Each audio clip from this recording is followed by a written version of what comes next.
अच्छा, क्या कभी सोचा है कि एक कमरा किसी को बदल सकता है, वो भी सिर्फ एक रात में? तो आज हम कमरा नंबर 7 की कहानी को समझने वाले हैं। ये कोई ऐसी वैसी जगह नहीं है। ये सिर्फ दीवारों और दरवाजे से कहीं ज्यादा है। ये एक ऐसा रहस्य है जो हर उस इंसान को बदल देता है जो इसके अंदर कदम रखने की हिम्मत करता है। तो ये है वो बात जो इस पूरी कहानी की नींव है, और इसी से एक अजीब रहस्यमयी माहौल बनता है। सोचिए, एक कमरा जो किसी को भी बदल दे। पर सवाल ये है कि कैसे? क्या ये कोई भूत प्रेत का चक्कर है, या फिर मामला कुछ और ही गहरा है? चलिए इसी सवाल का जवाब ढूंढते हैं।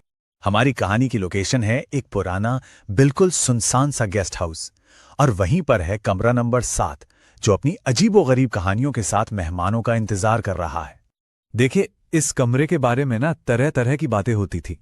कहा जाता था कि कुछ लोग जो रात गुजारकर बाहर निकले वो बिल्कुल शांत थे, जैसे उन्हें कोई बड़ी सच्चाई पता चल गई हो। कुछ और लोगों के चेहरे पर एक अजीब सा डर था, और कुछ वो तो कभी लौटे ही नहीं, बस गायब हो गए। और इन्हीं कहानियों ने इस जगह के खौफ को और बढ़ा दिया था। पर अब कहानी में एक नया मोड़ आता है। एक ऐसा शख्स आता है जो इन सब अफवाहों से डरता नहीं है, बल्कि वो तो इन अफवाहों को चैलेंज करने के लिए तैयार है। और एंट्री होती है आरव की। आरव एक बहुत मशहूर यूट्यूबर है जो ऐसे ही रहस्यों का पर्दाफाश करने के दावे करता है। उसका मिशन एकदम क्लियर है, कमरा नंबर 7 में एक रात रुकना और पूरी दुनिया को यह दिखाना कि यह सब कुछ नहीं, बस एक धोखा है। और यहीं से आप कह सकते हैं भरोसे और अंधविश्वास की असली जंग शुरू होती है। तो आरव जब कमरे के अंदर जाता है तो उसे कुछ खास नहीं दिखता। बहुत ही साधारण सा कमरा था। एक पुरानी मेज, एक कुर्सी और दीवार पर एक घड़ी। लेकिन उस घड़ी में कुछ तो अजीब था। उसकी सुइयां बिल्कुल रुकी हुई थीं। ऐसा लग रहा था मानो इस कमरे के लिए वक्त ठहर गया। जैसे जैसे रात गहराती है, आरव अपना लाइव स्ट्रीम शुरू कर देता है, और अब कमरा भी अपने असली रंग दिखाने के लिए जैसे तैयार हो रहा था। और फिर घड़ी में रात के ठीक 12 बजते हैं।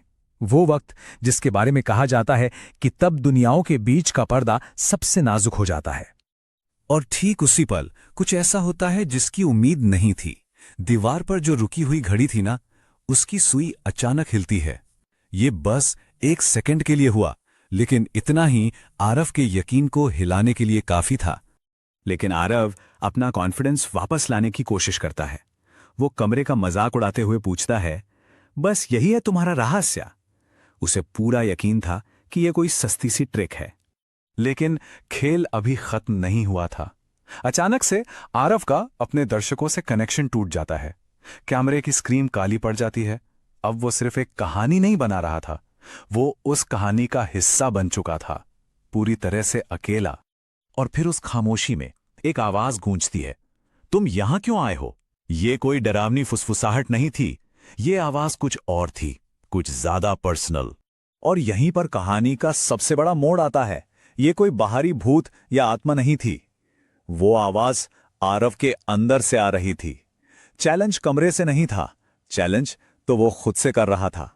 इसके ठीक बाद दीवार पर कहीं से एक आईना आ जाता है, और अब आरव का सामना होने वाला था अपने सबसे बड़े डर से, यानी कि खुद से। वो आईना आरव को दो हिस्सों में बांट देता है। एक तरफ वो आरव था जिसे दुनिया जानती थी, जो व्यूज और सनसनी के लिए कुछ भी कर सकता था, और दूसरी तरफ था आईने में उसका अक्स, जो उसे उसकी कड़वी सच्चाई बता रहा था कि उसने सच नहीं दिखाया, बल्कि लोगों के डर को बेचा है।